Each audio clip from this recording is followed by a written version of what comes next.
and go to Dixon in Fort Worth. How you doing? Hey, I'm doing good.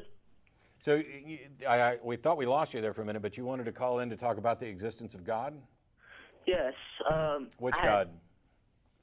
The God of the Jews and the Christians. The God of the Jews and the Christians. If you ask a Jew, if you told a Jew that there was a God of Jews and Christians, I think the Jews would probably object. They probably would. Yeah. So we've already got a little bit of problem here with a muddy definition, but go ahead. I wanted to share an argument of that there is a God. Mm-hmm.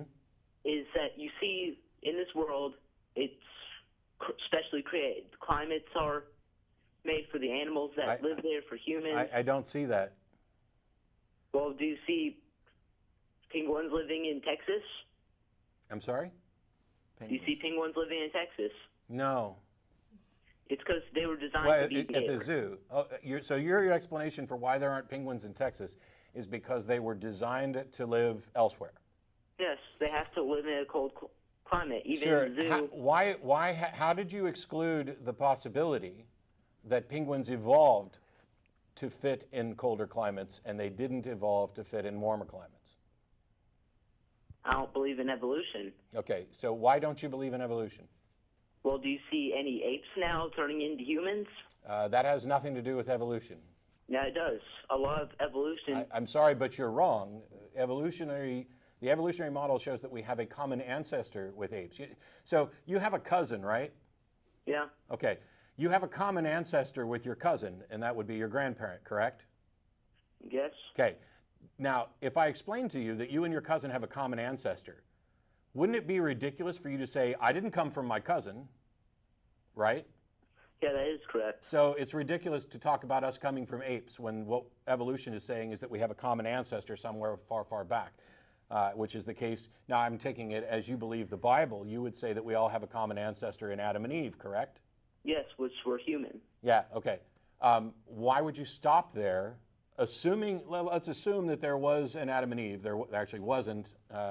We understand, but let's assume there was. Why would you stop there to say that that's all that's related?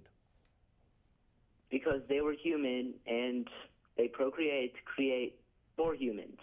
Okay. Which then led to our civilization. So who were their parents? God created them. How do you know this? How do you know this? It said God created man from the dust of the earth and breathed. Yeah, I know what the Bible says. I'm asking you, why do you believe that that's the truth? First of all, because the Bible says it. Okay, so far, whenever I've asked you for a why, your reason for asserting that there's a God is because you don't believe in evolution, and we've already demonstrated that you don't even understand evolution. Right. So the fact that you don't believe in it is not only irrelevant, but super irrelevant because you're wrong about it. And then when asked why you believe the God thing, then you go right to the fact that the Bible says so. Why do you believe the Bible? Because someone had to create it. Like someone had to create what? Some of the stuff that said it's only able to be God-breathed. That God told someone to make it. So you're saying there are things in the Bible that could only come from a God? Yes. Like what? Like the creation of the earth. Who would know that? You're assuming that the person who wrote it knows this to be true. We're trying to establish whether or not it's true. And what you're saying is that your justification for knowing that it's true is that nobody could have thought of this.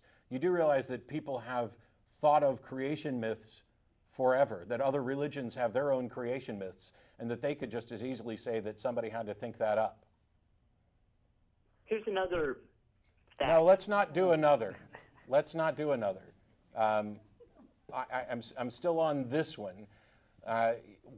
You believe that the universe was created, and you don't accept evolution, and your primary reason for this is because you believe the Bible's true, and you believe the Bible's true because you say there are things in it that could not have come from human beings. And I'd still like to know what is in the Bible that you don't think a human being could have come up with?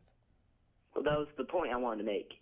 There's a prophecy in Daniel that says a king will rise up and have his court underneath his thumb, and the people will have no say in all the unjust things he does. Okay, so let's assume for a second that this passage in Daniel that you're referencing actually came true. It has. Okay, I was already willing to assume that. You don't need to, take a step further and assert it.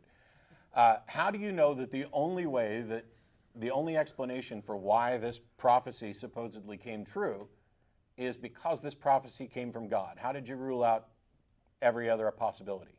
Because this prophecy has come true in the 21st century. Okay. You ever watch Doctor Who? I do. How did you rule out time travel? Because have we found a way of doing it? So you're ruling out time travel because we don't know of any way to engage in time travel, right? Plus, there's another reason time travel is not possible. Okay.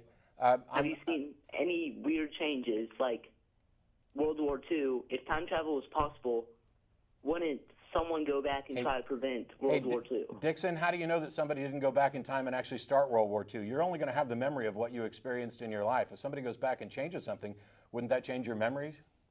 It would. But Hitler was the one that started attacking Poland, not some random time traveler. Okay, thanks, Dixon. I appreciate your call. We'll see you later.